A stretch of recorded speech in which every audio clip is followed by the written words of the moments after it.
There it is. Bam. I'm Robin Dreeke, and you're watching the Break It Down show. I dig this dude right here. Robin and I, man, I can't tell the story enough, Robin, because it is an amazing thing, right? And maybe you don't get as much of a kick out of it as I do, but I'm going to start with this. So I worked as a spy in Iraq and Afghanistan, everybody, and I got really damn good at it. And the thing I realized was that I had to be able to build trust, lethal trust. And so you kind of graduate up this trust ladder, the way I look at it, Lethal trust. and you exchange higher and higher risk trust with someone. And because I'm the interlocutor in this case, it's on me to have a big trust bank. And so I just learned everything about trust. Like people say, how do you do good spying? Well, you have to establish rapport. I'm like, well, what the fuck does that even mean? How do I know when I have it? How do I test it? This is dangerous work. And so I came back from Afghanistan and I'm like, I'm going to write me a book about trust. And then my girlfriend goes, oh, that guy did that already. It's called The Code of Trust. And so my first shot was like, oh, damn it. How do I destroy Robin Dreeke? And then I read the book and I was like, easy. yeah. And then I read the book and I'm like, oh my God, we discovered the same thing at the same time, but independently, which to me in my world, look, you did the work, you get all the credit. Good job. But it also independently verifies everything you wrote. And we vibe so hard because of that. So I just always get a kick about telling people about this because it's an amazing thing to get as deep into something and as dangerous as our work is, and then come out the other end and realize like someone else had a similar experience and we both found the same tools. They must be universal. They must be. And they're also timeless, Pete. I mean, don't. I appreciate the credit, but here's where credit's due. Hundreds of thousands of years of evolution. We're not the Yeah. first people to say it. We're taking a concept of what we crave as a species, and we're using the framework and the terminology and the context of today's world to present it to an audience that can resonate with it. Because again, same message, different context, different audiences. But yeah, it's these are age-old truths of what we crave, seek, and need as a human species. It's how we do what we do. It's how do we understand the world through someone else's context and build that trust, because trust isn't about, I mean, it can be for some, but my definition really comes down to a simple understanding that trust is really predictability. What kind of reasonably predict you're going to, because think about when we use that word trust, I can trust Pete to do this. I can trust Pete to show up on time. I can trust Pete to not get angry with me when I canceled on him 2 other times. And how? Because we have a predictable life arc. And so if we can understand and have that context to discover someone's life arc, those reps they have in life, we can start reasonably predict what they're going to do each and every time, so that we can manage our expectations, and so we can reasonably expect what we can get from them and what we can give to them and needs of what is important to them. And so when we can do that, it allows us to maneuver throughout the world in all these realms. I mean, I work counterintelligence, but I'm most notable right now for my true crime commentary, Right. which is hilarious to me, but it's really not, because people ask me all the time, where's the intersect of that? I said, it's easy. I spent 22 years with the FBI of trying to understand what would make someone do X, Y, and Z. Yeah. What would Yeah. make someone want to cooperate with me and betray their country? More importantly, 90% of my time every day was what would make my bosses say yes to my operation? That was most of my job every day, was trying to strategize management, trying to strategize the world around me to understand the motivations from everyone around me. And so now you apply it to true crime, same thing. It's like, what motivates people to take the actions they're going to take? It's a lot There you you go. just said there. That's good. Yeah. I know. And Sorry, I'm on a roll. I no, just came off TV. but it's key because I will often say, like, I'm looking at this like an equation. I'm trying to balance the equation. What's Yeah. going on off the camp? What's going on the camp? I don't belong to anybody on the camp. I'm an asset to them. And so I'm trying to always figure out what they need from me and how do I communicate it and what they actually are getting back from me. Like what do they actually receive? And if I'm not balancing the American side of the equation, that they'll cut my throat. Right. They'll send me home. Hey, there's a helicopter leaving 2 minutes from now. Get on it. And I've been fired off of camps because our job is a job where people don't always like counterintelligence just at the title of it. And the opportunities for us to mess up, and the fact that we do mess up, because our job is, at least from the Army side, very risky. And even if I'm not trying to be a criminal, there's a lot of illegality in what we do. There's a lot of gray zone. And what I would call gray, because I'm comfortable in the gray, is really charcoal. And that looks to a commander like black. And so these things you talk about, like you're talking about getting allowed to go, in my case, off the camp, getting more access to people than because they'd rather have me just sit behind a desk and just write reports, right? But Right. where I'm best is out there in the field, and the same kind of thing for you. So when you talk about that, yeah, that trust, it's the cultural understanding of the people that you're trying to serve, the multiple bosses, and being able to manage that. That's like that. That's several levels up above like just standard trust builder. And so we can back up from there too, because you said a lot of good things in there too. So you said, your bosses are looking for you to sit there and write reports. So and this is the key crux to everything: curiosity. Curiosity is what fuels innovation. Curiosity, what fuels our movement forward. Curiosity helps what understand the world around us, so we can interact with it. So when you say my bosses want me to sit there and write reports, my brain, see, here's where my brain goes. My brain goes, so what would inspire them to do that? Why would Pete be struggling? Because they're looking for numbers. They need stats. They need results. They need things at their tempo. In the world of Yes. counterintelligence and trust, when you're relying on human interaction, it can be very hard to articulate pragmatically and objectively exactly what is going on in every minute, so you can articulate it to a bean counter who just wants it on a form that he wants you to sit there and write so he can justify his own existence. And so the big thing in this is, how do we manage people's expectations of individual tempos as well? Because the Mm. tempo of one source might be at a snail's pace. The tempo of the other source might be like, hey, Pete, you're lagging behind, man. Keep up, man. We're ready to go. Let's hit it. So it's understanding that tempo of others, the understanding the tempo of management, because you just described a great scenario. We have to work with our management team so they can give us the go ahead and feel safe, because that's the key motivator of all human beings, is they want to feel safe That's to true. move forward so we can do the righteous work. And so managing all that is it's the great fun, because when you because every day Yeah. we get reps in this every day. Reps are those Yeah. repetitions in life. Yeah. Because whether it's managing the expectations, building trust and healthy alliances with our family and friends, well, hell, we get reps every single day. So Yeah. when it really matters and you go and try to recruit a confidential human source, a spy, intelligence officer, neighbor down the street, it's all exactly the same. What would Hmm. inspire them to feel safe to say yes to you from their perspective? And if you, again, that's what we just did. So what would your boss want you to sit there and write reports for? Yeah. So what people generally like to do is they sit there and judge. Oh, my boss is just a bean counter weenie. Blah, blah, blah, blah, blah.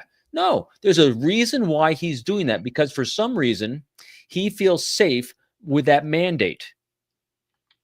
So Yep. what can you do to allow him to feel safe with that mandate and feel safe with you? Because if he feels safe with you when you have an ask, all right, Pete's my man. Go. Yeah, for sure. And when we have an ask, to give them what they want. A common thing for me was to spend months establishing rapport and trust with the locals, Mhm. and then they'd say, "That's great that you did that in Village 15 and County Y. That was great. Can you go do that again over here where we're desperate to do the same thing?" I'm like, Mhm. "Yeah, sure, of course." "Can you do it in 10 days?" "No." Maybe. As you always say, maybe. Maybe is a Okay, fair enough. beautiful world. I love maybe. But yeah, okay, And but here first I have and to, here's what maybe, yes, and here's what it'll take. And yeah, then we start yeah, managing their expectations. So here's X, Y, and Z of what it's going to take. I don't know the yeah, tempo of these individuals. And so so this is where we sure, can take that sure, beautiful yeah, art form you did, because we yeah, got to make this art form that, I mean, you're a Rembrandt, you're a Leonardo da Vinci. And so you have to take that art form that just comes so naturally and intuitively and make it a right, paint by number for the people that are still, they're dipping their paints in the number one here and putting number two, so it's translating art to rudimentary so they can understand it, so you can hopefully bring them on a journey with you so they can be not adversaries, they can be advocates and resources rather than right, right, yeah. adversaries. Yeah, and you're right. Like what I say is yes, sir. That's exactly what I say. Yes, sir, of course. And then they have an expectation because they don't know what it takes Right. to do this. And hopefully, if I've done my job, not only the commander is on my side, but now he's corralled future ops, current ops, ops in general, the soft asset. All these other assets are now arrayed to empower me to help them. And so this is where like that's where the time management expectation comes in. And then here's the other thing is if I'm going to go out to an area run by the SEALs, right? Even though they're under this command, they're the SEALs and they do their own thing. And so now I have to go over to the SEAL commander and say, "Hey, I'm supposed to go over to see your guys in this province. They're expecting me." And then like, yeah, that's no problem. And I'm like, no, no, no, no, no, no. Might Like, be. Maybe. yeah, yeah, Maybe. I can move faster if they understand that I'm an asset and I don't have any badge. They don't know me. And even if you say, help Pete, I need you to really dig in for me. And this is where I ask for the trust back. Like, I need you to help me be welcomed there and have them ready to lean on me hard. And even if it's obvious that's going to happen, I need to empower that commander to say, Pete, I've got you. Don't worry about it. Because if they don't say that, it's looked at as being transactional too many times. And then I get there and I'm like, I can't. I'll now spend 2 weeks just getting set up on that camp because now I'm trying to rebalance the equation again. Now this is in my specific crazy combat tactical world, but maybe something like that applies in your FBI world. Yeah, well, you said the key word there that is the ender of all things, the word transactional. Yeah, Because the word transaction automatically implies there's a beginning and there's an end. And when you work in the world of our world, there is no end. There just right. is. There's Yeah, continuity. We yeah, pick up where transactions leave off yeah. because and there's great. I mean, I know I've mentioned on your show before. Never Split the Difference by Chris Voss is one of the best tomes on how to have a great dialogue and build rapid rapport, rapid boardroom conversations in high crisis situations. But it's transactional. Even says it's a transactional engagement that you're having because you're going to use a lot of persuasion, influence. It'll border on the edge of manipulation. Right. But and here's a challenge with that. No, I don't take issue with those words. Those words just have different meanings to me. So because I had to work on long-term trust relationships, in here's a plug for my recent book, Unbreakable Alliances. When you need unbreakable alliances to solve life's most complex, intricate, wickedly sophisticated problems, you don't do it alone in a vacuum, and you definitely don't do it with transactional relationships because, as you said, what you call it, your trust bank. I love that. I Mhm. wrote it down. So you can only have an ask if the trust bank isn't empty. Right. And if you have a transactional relationship, that bank might only be an inch deep and Mm. you might have already expended it. Meanwhile, if you have a long-term, strong relationship that's forged upon a foundation of trust, that trust bank is going to be full because you're going to constantly fill it Yep. proactively. This is what the greatest people in the world do, whether it's in the world of counterintelligence, spy recruiting, business, or just being a great parent or friend to anyone, is you're constantly building that trust bank. Pete, you're a great human being. So everyone listening to this, if you know Pete personally or just watch him show, Pete is one of the greatest human beings at building trust banks with everyone. Yep. Very, very rarely, if ever, is there an ask. There's always a what can I do for you because Pete's trust bank is really full. So whenever there's a time when there's a reach out and ask, it's like there's never even a question. There's never a pause because I don't have to assess how full is that bank. I mean, this is what we Mhm. do with human. I mean, think about it. Everyone do your little thought experiment right now. So if someone comes up to you and asks you for a favor, if you give pause before you obligate, that's because that trust bank they have with you is empty. And you want to know whether you're asking yourself, do I want to go in deficit more with this Mm. person? Because the equation, as you talked about, the equation with the individual is unbalanced. A healthy relationship is a relationship that's a balance with Yep. ask and give. And the way that we constantly build good, healthy relationships is we give to build that bank. Because you know what? It's okay if the bank overflows. Yeah. Because one day when I Yeah. have an ask, and here's the difference, then ask yourself the thought experiment. If someone comes up and asks you a favor, is your initial impulse to just say yes? And then we find out what it is. Yeah. That's Man. because they have a full trust bank with you. And then you say, what did they do to fill that bank? Mm. And then you can break down the behaviors. And I guarantee you this, they're proactive in the things they do in your life. They don't judge you. They do honor the 4 keys of communication, which is my arc and everything. They're always seeking your thoughts and opinions. They're always talking about what's important to you. They're validating you without judgment, being very actively curious about you, and they give you choice about how to move forward. Yes. Yeah. They're doing all those things, building that beautiful bank. And Yep. see, Yeah. life is so easy. When you Yeah. crack the code of not being a jerk, life's pretty simple.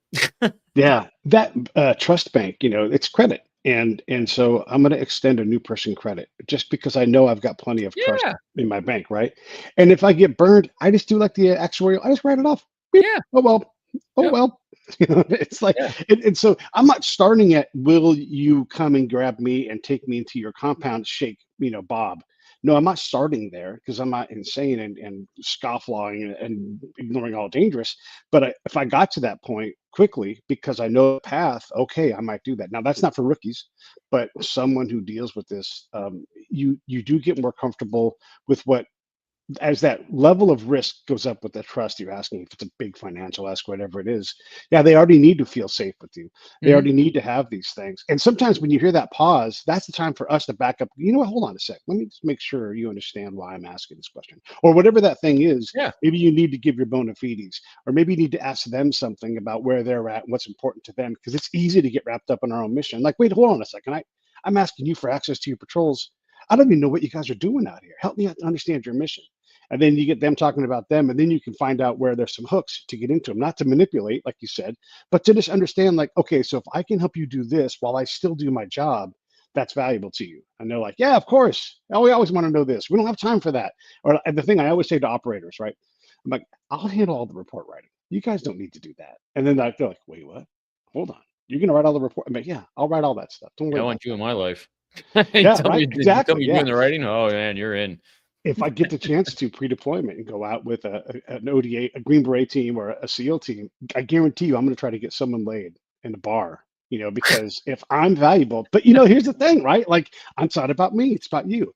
And I got to show Right. them my skills. And no one's getting harmed by any of this stuff. This is just, sexy people in a bar doing sexy things. Anyhow, all of that Doing though sexy is, things. yeah, you just allow it to happen.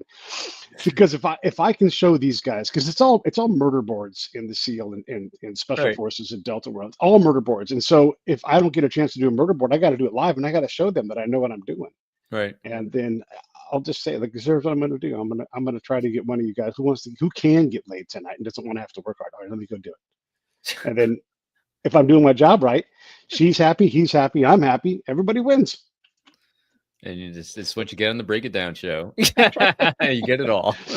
Yeah, and listen, getting somebody laid in the bar is not we live in a morally opaque place where, like, it's hard to, charcoal, black. I don't know the difference in those things sometimes, Right. and we have to do things. And we use the word, look, in our field, we use and I'm going to exploit this, or exploit. Wait, what? But we use that word like it's nothing. Oof, But that's not a word they use in any other kind of no. field.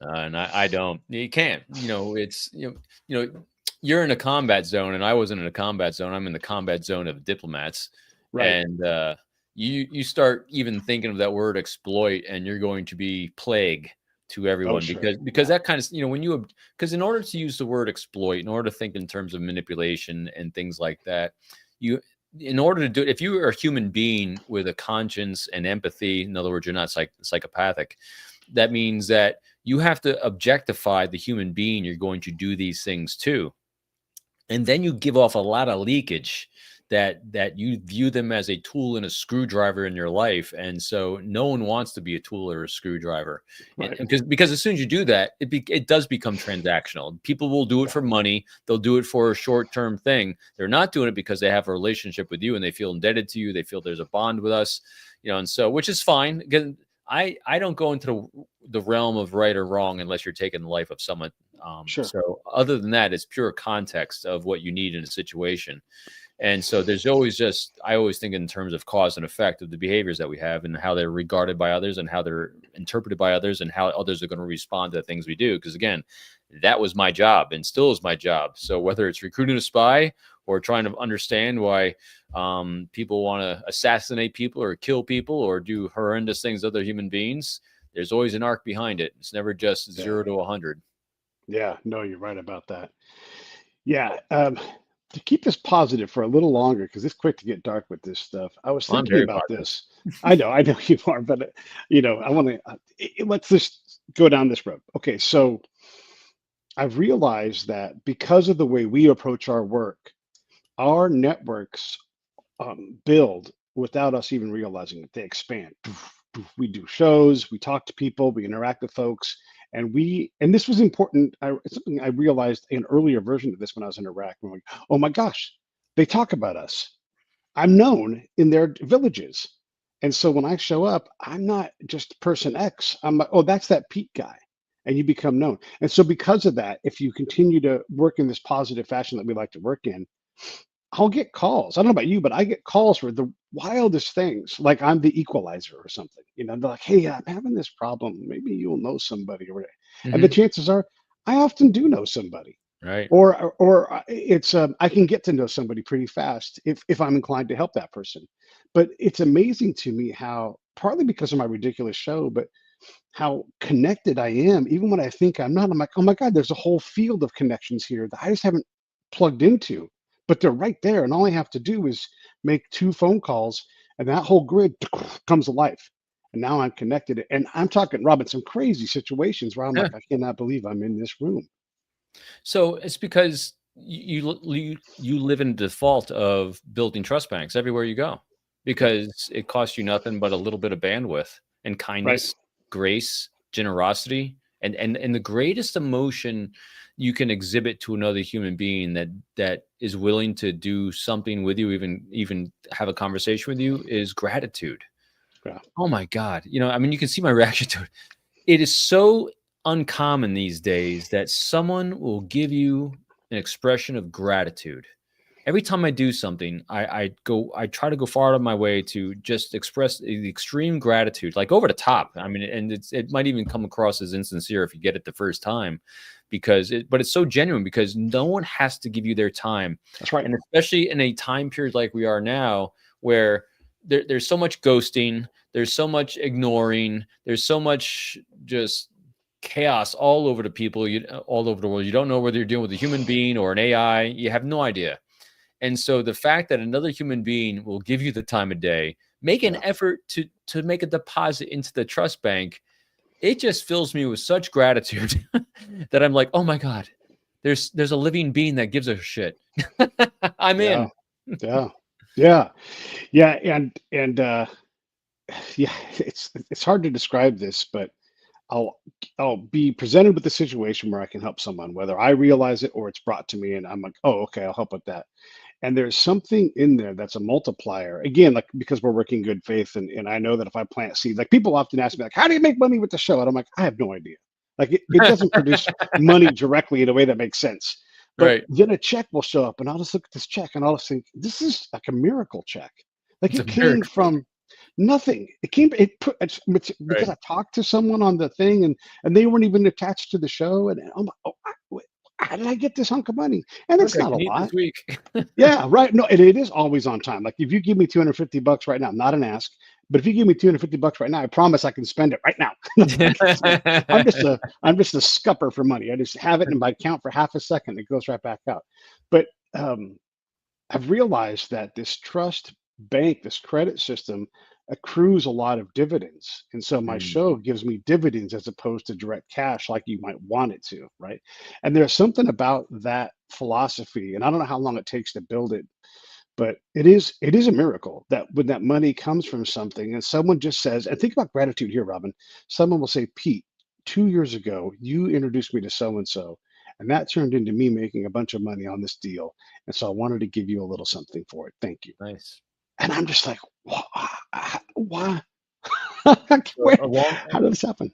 and along in my world of, not just counterintelligence, and Right, I read a tremendous amount, and you know, nonfiction predominantly, and right. all the greats like Robert Greene's Laws of Human Nature, Mastery, 48 Laws of Power, everything by Ryan Holiday on Stoicism. I got the Tao Te Ching that I keep literally sitting right here, because not just understanding human behavior today, and Mm, I study a lot of history, but also Eastern philosophy, because it helps you understand humanity. And so as you're talking about, the things you do for others, and the bank it builds, one of my favorite authors also is Robin Sharma. And mm, this is such a great book. I literally keep it here because I keep the Tao Te Ching here, and I keep this. The title of this one is "Who Will Cry When You Die?" mm. Ask yourself that question. Yeah, And if you were to leave this earthly presence today, you know, two things. Who would miss you?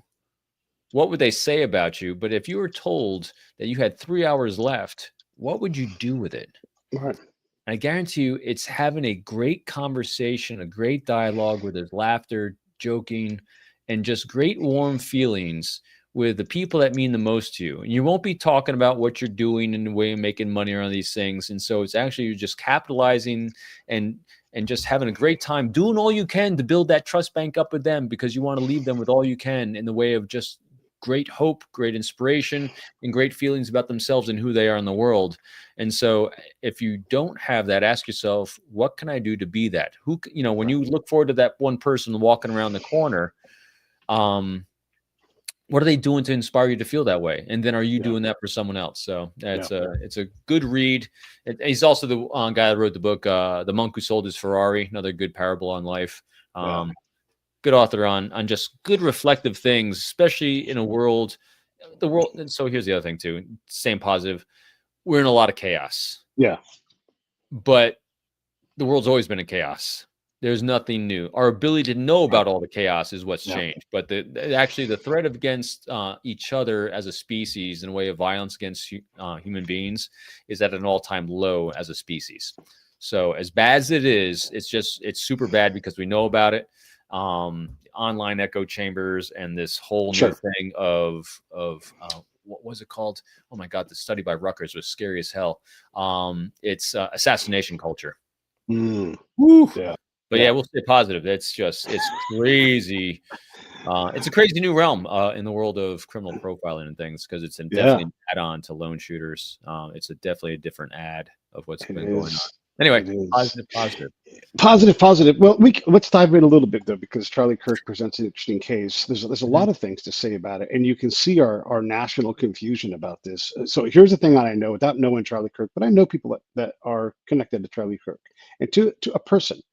The people that know him, that have his phone, and they all are like, you cannot believe how great of a guy. Now, granted, you're greater when you're dead, especially tragically, but these guys all rave about this guy. And it's the folks who haven't taken time to get to know Charlie or only see him in somebody else's digested version of his sound bites that have a real problem with him. Now, look, he's adversarial, right? Because he's a political adversary. And so there's going to be some distaste there.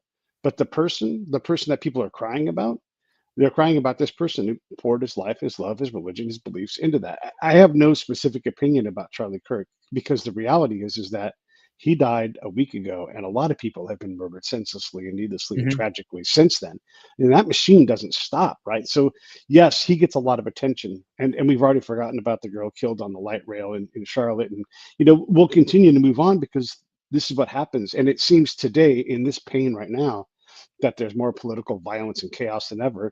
But then all of a sudden you start reading and you go backward in time, you're like, God, there's always a level of this stuff. And it seems like for sure it was worse in the late 60s. Maybe not.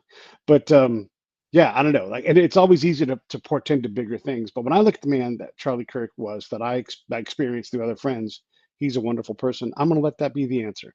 I'm going to let that be a guy who was full of love for people and was trying to find a common ground. And so he went purposely out and tried to find and created common ground with people all the time, even if they disagreed. And so that tells the spy in me to say, hey, this is possible to do across all planes. And so I can relate to somebody and say, is someone's response to me rational and reasonable? And if they are, then I have to allow it, because that's them, their experience, their culture. And I have to say, yeah, you know what? I can understand you being upset with the right, the left, whoever it is. I can understand you casting out anger way ahead of the investigation. Like, I know enough about investigations to go, slow down, hold on. We don't know anything yet. I'm not in charge of that shit. The people there are going to work their hearts out trying to find out. Let me just be patient and grant everybody some patience before I decide what the answer is. And we do struggle with that, but I think we probably always have. All right, I'm shutting up now, getting off myself. Yeah. So on his, so his was very, very different in a lot of areas. And you're right. There's a lot of things, and a lot of people have been murdered and killed since, and even during his thing, including the school shooting that happened on, I think it was the 11th in Colorado, that kind of just got brushed right over. And I'm gonna give some context as to why people are having an emotional response to him in a positive way. So let's, if we can, again, put our thought experiment hat on. Take politics and what he stood for aside. We'll talk about that in a second. What he was doing was his methodology for engaging is what was compelling to people.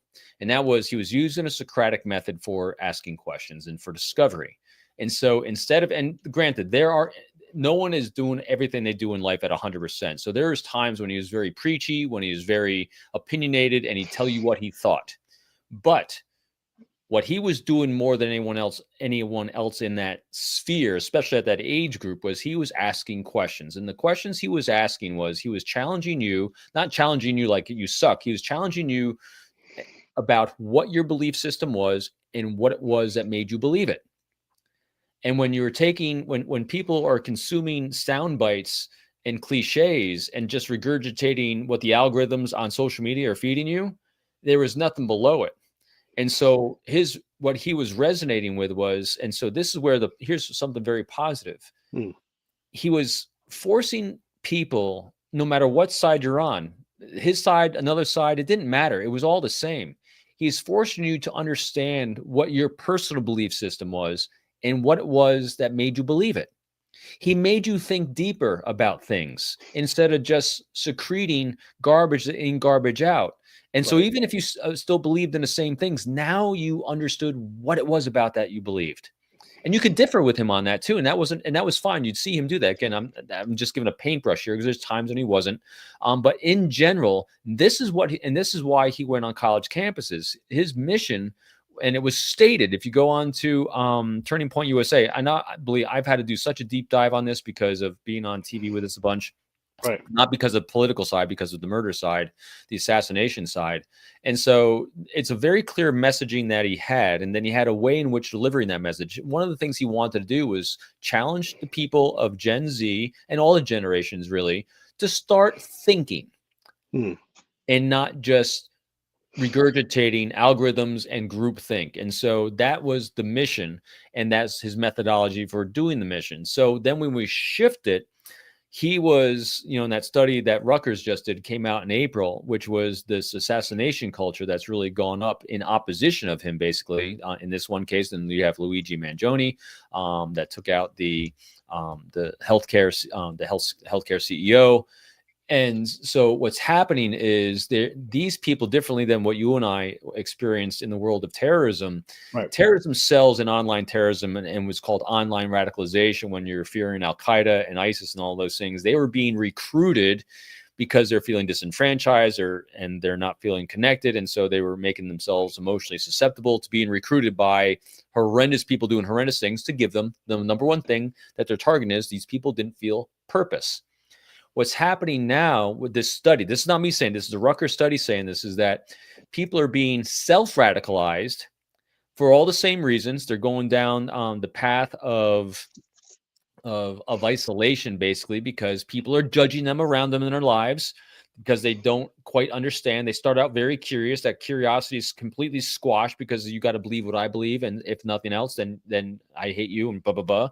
And so now they can self-radicalize and it's not. They don't say to myself, I'm going to go get radicalized online. No, they go to places like Blue Sky and all these other great social networking places where you can get a niche, where you can actually be self-validated. And then you get put up in these echo chambers where there's a lot of anonymity and a lot of rage and hate, because here's one of the key motivators that this research study said in April, because they actually initiated this study because of the assassination attempts against Trump and a few others in politics. And what they're finding is that a large motivator is the political side, the ideology. And it was very clear it was an ideology, people are trying to stay away from that. But the science said it wasn't this, as well as economics.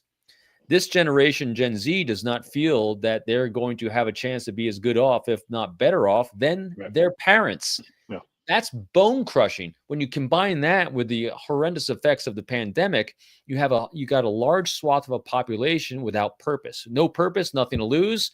And it's easy to get sucked into this cult of comparison. Algorithms start feeding this for the self-radicalization, and then they're not even desensitized to violence. That we're beyond desensitization to violence. They're desensitized to human life.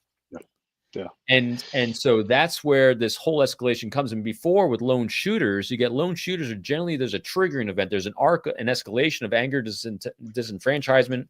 And there's always a pinnacle event personally to them that sends them over the edge. Yep. What I've noticed, what I think it is now, and the shooter of Charlie Kirk even said it, to his love partner. And that was, I don't want to misquote it. I actually got it down as I just said it on the news. In the text exchange. The text exchange was really profound. You look that up, and let me just say this: if you guys want to read that report, and I always recommend this, go right to the source. Don't let anybody else Oh get yeah, you yeah, yeah, constant. yeah. Yeah, Absolutely. go Oh, get it right here from and Network Contagion Institute. Think yep, about that. That's the title of this joint, and they felt so passionately started an entire new place to study these kind of problems. So yeah. please, It's a scary study. But anyway, the quote was, "Hate can't be negotiated." mm, And so this was his turning point. Motivation didn't come from a personal assault at him. He very clearly stated through the tons of leakage and tons of data. I mean, so the what's really helpful for law enforcement and all of us to help protect us on this is these are not secret cells and secret societies that aren't easily understood. They're very easily understood. They're permeable. I mean, they're fluid because they're not doing things intentionally. They're just being who they are. And so he routinely said to so many people, it's this ideology. I don't like it. And Charlie Kirk is the king of it. And because he's coming here, I'm going to go take him out. I mean, he was very clear and distinct on that. And so that's what's kind of shifted on this. And so our job is to get with these people. So I'm sorry, I'm really monologue. I just did so much research on this. yeah, So let's look at the intent, right, okay, of what we want to do in society. You have people that have these great causes, progressive causes that want to make the world a better place, very inclusive for everyone. This is not new either. We've had Nelson Mandela's, we've had Desmond Tutu's, we've had Mahatma Gandhi's, we've had Martin Luther King's. There's been a lot of people throughout history that have done this. What's happened is with these people that are assassins in this assassin culture, they're not doing a research whatsoever. Every one of these people say they have their social justice warriors. hmm No, you're not. You're a self-serving narcissist, and here's why. Each one of these people that were successful social justice warriors that I just named started with a cause. They articulated the cause. They vocalized the cause. They debated the cause. They socialized that cause. right, And then they got out and worked that cause, including Charlie Kirk. You don't have to agree with any of these people with anything they've ever said. But here's the other, because I go on facts, data, and arcs in life, and I look this up. There is not one person in the history of the human race that's ever been recorded that successfully was a social justice warrior from an assassination. mm, So if you are saying and proclaiming yourself a social justice warrior, you are 100% back asswards from everything that's been recorded in history. right, So if you're following these people thinking that I'm part of this great movement, no, you're not. You're part of a self-serving narcissist that's feeling great about the fact that he's got sycophants following him. If you truly want to make a difference, look at history. Follow the models these great people have done. Follow the Mandelas. Follow the Martin Luther Kings. Look at them as a model for, hey, here's a cause. How can I take this cause and further this cause without killing someone? Anyway, there's my rant for the day. yeah. But I'm glad you said that because we do get wrapped up in these things, and I will, in my own oblique way, amplify what you said. I would talk to Iraqi men all the time, military age males, right? Hmm. And I would say, let's play a game. Let's play a game, Robin. Let's say I've got all the money you need. You can go anywhere you want in the world, anywhere, and you can start a new life. And they're like, I don't know what to do with that. That's not a reality. I'm like, let's just play that it is. There's nothing. I don't know. I'd go to Jordan. Is that good an answer? And they had no dream machine Right. because they had no future. Right. And Yeah. the more we build that here, the more we deny a future. The inability to go out and talk to a pretty girl with a nice sweater on. You're like, wow, that girl's really attractive. To be attracted to her, to have her be attractive and to be attracted to her and express that has become hard for young men in this case. Just simply to say, hey, I hope you're having a good day or something like that. Let me buy you a cup of coffee, whatever it is, whatever your approach is. You don't have to like go right to bed and everything, but to just open the door for somebody and smile and say, hey, hope you have a good day. Whoever it is, we've lost some of this because of the internet. Is that what I'm trying to say? But that the ability to dream and look forward, if it's denied, if there is no ability to buy a house, if you're told that the earth is going to be in flames in 10 more minutes, these things make life less valuable. And this goes back to what we talked about 20 minutes ago. I'm all about When I go out, I try to go visit friends, even if it takes extra time for me, because this is a day that I'd waste not seeing. Like if you and I are in the same zip code, I know same you area do. code, I I know know you do. I'll go, right? Because I want to have so many nightcaps with my friends that we can't remember which great time it was that we're talking about when we talk about that great time that we had. And that goes right to your Sharma, your monk guy, because I want to fill my life with these things. And if you don't have that kind of a philosophy and you think there are no nightcaps to have with friends, well, yeah, the world gets real lonely and scary, and you get mad, you get pissed off because the world's failed you from And your so point of view, here's what we can do. Because it's so easy to point out the faults, the wrongs, and where it all right? come from. But we all want to know what's the solution. What do we do? And I do not have the 50-pound brain. I love keeping things really, really simple. Go to the core of the core cause. And really the core cause of most of this is lack of curiosity. It gets snuffed out because we're beaten down with our thoughts, opinions, and ideas. And so we just kind of rage against that, right? Because we Yeah, lose control of our lives. We feel it. And that's what we fear, because fear is our motivator. And so here's what we do. We have someone in our life that is feeling this, that they're starting down that path of feeling disenfranchised, frustrated. They're angry against the political establishment, whatever it is. I don't care what side it is. This is not a side thing. If I hear the word Republican and Democrat one more time, I think I'm going to throw up this week. So they have an ideology, they have a thought process that they are feeling oppressed by. Economically, they're feeling they can't make ends meet. In other words, they've lost reason and purpose in their lives. So here's what you do. You put your arm around them, whether virtually or in person, I don't care what it is, and say, all right, let's work the problem. right. You don't feed the feeling of victimhood or the systems against you. Again, I'm not saying, that you can't validate that emotion. It's a great, powerful emotion that people have. You say, all right, you don't say, oh, why is this happening? Why is subjective? You ask what questions. What specifically can we do to start walking this path? All right. So, Yeah, so say in the case of this horrendous assassin that took out Charlie Kirk. So you have someone in his life, and this isn't a judgment for anyone that's been in his life. By the way, these are hard things to do, and it's hard things to recognize. And walking a mile in someone else's shoes, you don't know what they're going to do. But so let's do a hypothetical. Someone like the assassin of Charlie Kirk. We find out he's walking down this dark path. We start seeing the signs of this, because the signs are there. And this is where they're starting to see patterns of doing memes, online gaming memes, the culture, the violence, the cartooning of and etchings of violence against people and killing them. And then you just have that conversation. All right, so in an ideal world, and to your point, if you feared nothing, what would you do? mm, And then you get an idea, have them lock on to that ideology that they wish was in place. And all right, so that's what we hope for.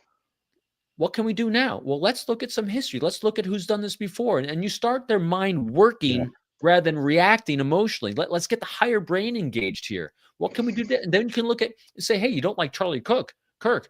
Well, he's effective. What can we do that's similar to him, but from an opposite side?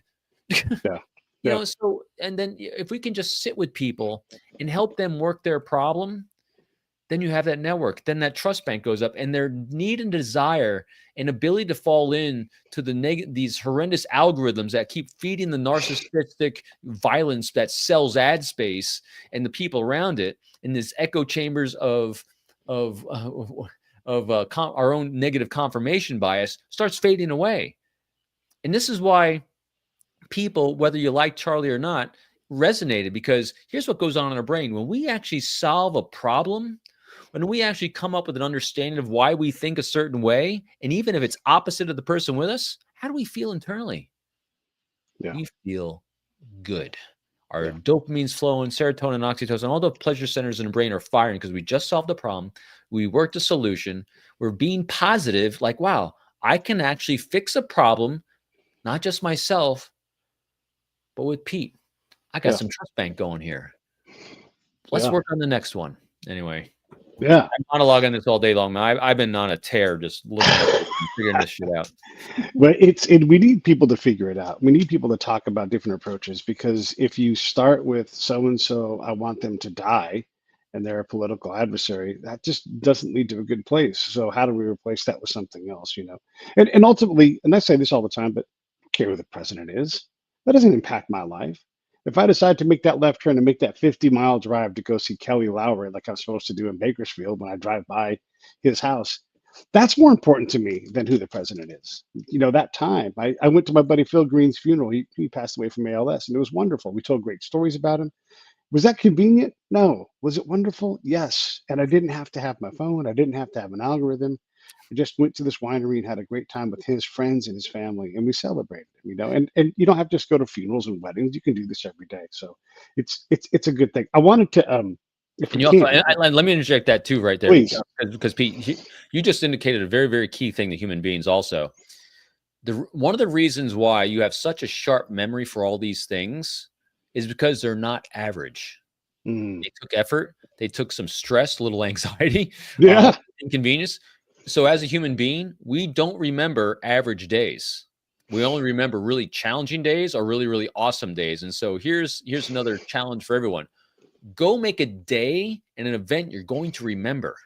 And so when you're faced with something that's wickedly complex, get ready to say to yourself, man, it's going to be a great moment. This is going to be a great rep. My son, who's a Marine Corps fighter pilot, and he does a lot of training, and they do a lot of simulation training, a lot of jet flying. Matter of fact, he's flying right now. And he said here's my 25-year-old, soothsayer to me. He's on his way to work the other day to go fly, and he's had a simulation day.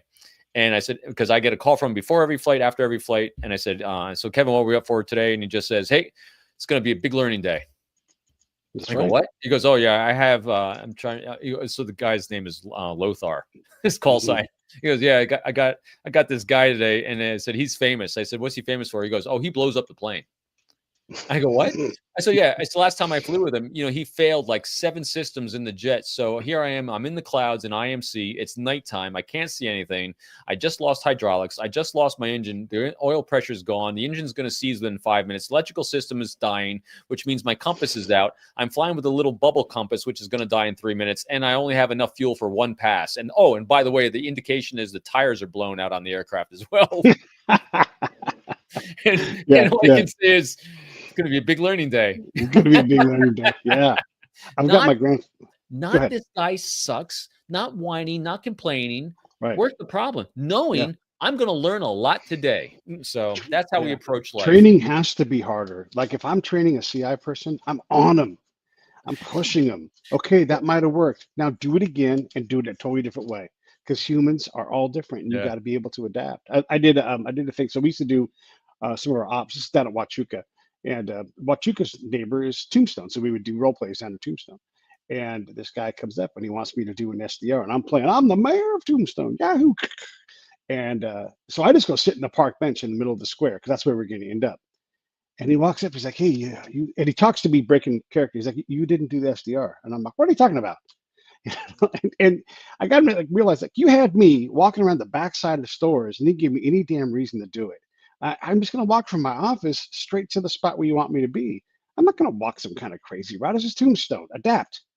And he's like, I didn't think about that. I'm like, yeah, man, you can't just have people go do crazy things because it's in the book.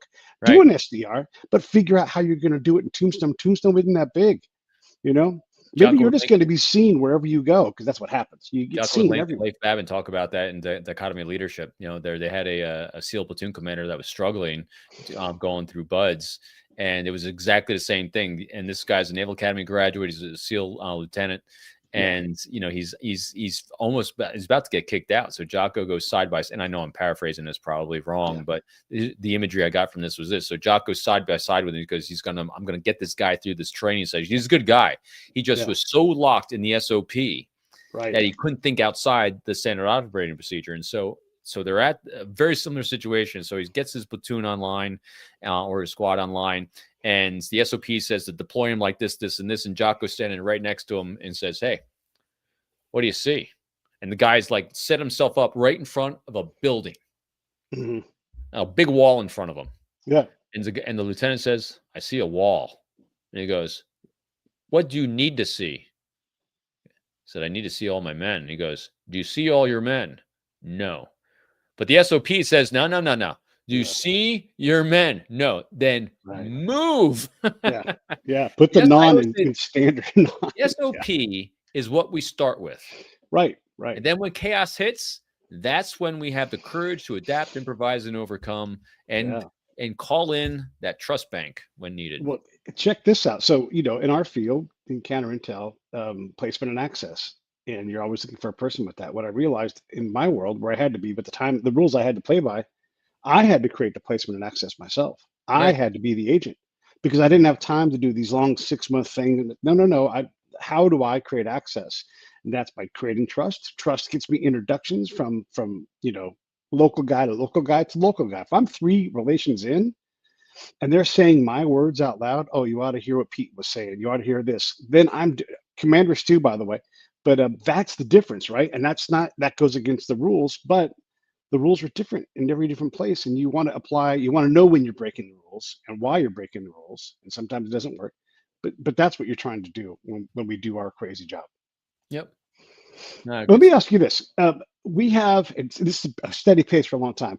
We have about 2 counterintelligence cases a day open against China. Hmm. And Probably if I'm light. thinking about the people plan, yeah, if not more, if I'm thinking about the people who plan and do counterintelligence things, someone who's working for Tulsi Gabbard and has CI in their title, I'm going to be bugging the FBI. I'm going to be bugging Department of Energy to get me more reports because that's how you try to solve these problems and open more cases and find more people. And they're going to say, "Well, I need more agents."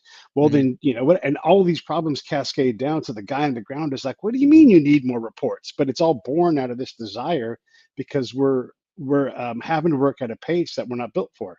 And so this is Pete talking about big MI stuff or big intelligence stuff, but this is part of what drives that. Hey, sit at your desk and do these jobs because I got to get these reports so we Hmm. can do new things. Meanwhile, we don't have enough people in the field. We don't know how to, in my case, we don't know how to reliably retain or train and accelerate the training for people who go into the field and do the really hard job of making friends with warlords and criminals and all these other things. What are your thoughts in general on all that stuff I just put forward to you and using China as a case study? The biggest challenge is, I mean, you can put people as you can try to crank people through as many schools as you want, but schools don't teach you this. They teach you the first step in the setting and operating procedure of how to do this. You have to be surrounded by teachers, mentors, and guides that can walk you. It's why pilots do simulators. My son, I'll relate it to that world. It's a little more easier to understand, I think. Yeah, So, and when you're in advanced jets, you already know how to fly the plane. So, as a new agent, I already know how to interview. I went to school for interviewing. All right, so I know how right, to interview. I'm a human being, so I know how to talk to someone. So that's the right. baseline. Yeah, And what they do in advanced jets is they tell you, all right, here's what you're going to do today. You're going to do a low level bombing run, and then at 500 feet at 400 knots, and you're going to pop up and roll in, and you're going to drop the. They don't teach them. They say go do it, and you got an instructor in the back seat. Figure it out because yeah, you got enough skills to do it once and not kill yourself, and then afterwards they debrief you on what you could have done better. And then what yeah. do? You go out and do it again. And so it's the same because there's such technique and art to what we do. You Mm, can't sit in a classroom and learn art. I mean, if you say you go to art school, you sit there and they're going to tell you what to do, but then you got to do it. You got to get reps, and then you have to be critiqued on the reps. You have to have enough humility to say, I'm not just a teacher and yes. mentor to guide others, but I'm a daily humble student of the world and people around me. So what's happening is, Pete, no one's getting reps anymore. Yes. Yes. No reps, no success. And what happens is people get afraid of reps. And here's why people get afraid of reps. Because typically, what's our greatest fear of human beings? The fear of being judged. The fear of being thought of less than. And so when you get people inside organizations like the CIA, the FBI, or any of these intelligence organizations, and they're told you have to go out and recruit someone, you have to go out and interview someone, they send you out with a partner. What's your greatest fear? To look like an idiot in front of everyone because you really don't know what you're doing because you've never done it before. And Hmm. everyone's kind of posing like, oh, I know what I'm doing. No, you don't. No one knows anything. So when you fear that, you do it once or twice, you kind of do a fair to middling job. You might have gotten a debrief, you might not have gotten a debrief, but because you have this culture of fear of doing, first thing you do is run to management Yeah. before you got the reps in. Yeah.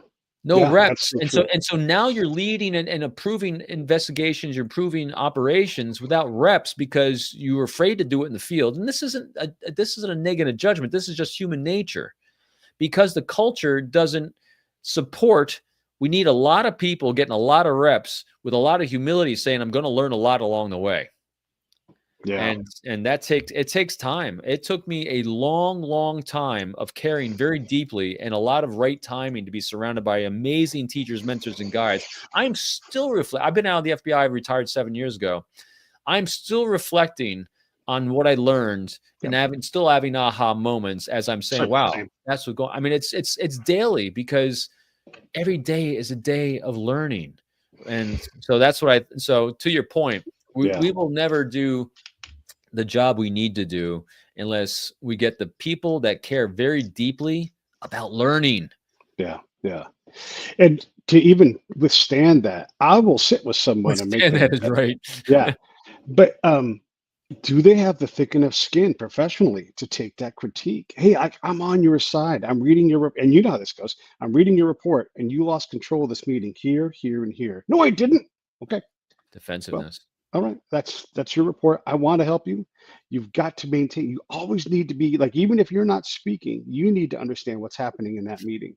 And the way you wrote this report, it's not the quality of the content. It's the cycle. And the fact that you didn't do these things, okay, but you don't know you didn't do those things. And so now you have to go back and do those things with that person again, because you can't advance the ball because they controlled the conversation. I'm going to give it a great, if you can still find it someplace. One of the greatest movies to actually see this in action. It's a film, it's a documentary on the Blue Angels. Mm. And they have such an amazing philosophy it's called Glad to Be Here. Mm-hmm. And what they do in the jet community, and I see it with my son because I get to live this every day with him. I'm sorry to keep making these references, but they do a lot of right things in training. When you're given a $1 billion aircraft and a $1 billion bullet to fly, and they don't want you to die, but more importantly, they don't want to lose that aircraft. There's a lot of hard training. And so the philosophy what the Blue Angels do is they go and they are the best in the world at demonstration flight. Mm. And after every single flight, they rip each other's asses. Yep. And it's not personal. It's like, how do we get better? And so it's my son's the same way. So this guy that blows up the plane on him, it's going to be a big learning day. Yeah. You know why it's able to be a big learning day? And this goes to your point where people don't do this now because they don't live in fear. Like the Blue Angels don't live in fear of being kicked off the Blue Angels. Right. They live in fear of not being as good as they possibly can be. The only way they're going to be as good as you possibly can be is to constantly be a student, falling in love with the process. Mastery is not a destination. It's a process every single day of being that humble student, because their only fear is being complacent with today. Yeah. My son, so this instructor is fantastic at blowing up the plane and making it a great learning day. But you know what he doesn't do? He doesn't fail you. Right. Yeah. Yeah. That's why when you don't live in a culture of fear, you can actually innovate and you can move forward. I'm sorry, that's my alarm going off. Oh, okay. Well, we got to wrap this up then, because you're a busy man. Hey, man, I love it. Thank you. It's so great to see you. I get nearly enough of your time, but thank you. Anything you want to promote? I've been putting the books up. Everybody, look, just go to robindreeke.com. That's one good place. Yeah, it's good. Or just get Code of Trust. You know, there's that right there. Everything. Unbreakable Alliance is fantastic. Yeah, and re-releasing in March coming this year. It's not all about me. It's not all about me. Updated it and re-releasing it. And if anyone wants high ends, wants to pay, if you're a corporate CEO watching, my buddy from MI6, Matthew Dunn, we just formed our new exclusive group, just him and I. It's called D2SpyLeaders.com. We offer our 3-day intensive how to do what we do. And actually it's a targeting thing where if you need to build trust and build a trust bank with someone in your life, corporate wise, we'll do it with you. So anyway, that's just a new venture we just started in the last couple of weeks. Good guy. Love MI6. Yeah, there's a link for that down below, you guys. Definitely anything these guys do is going to be top notch. Robin, get the heck out of here. Go do the next thing. I love you. I cannot wait to see you again. Let's get together. Everybody else, I'll see you tomorrow. Thanks, Pete. All right. Bye-bye.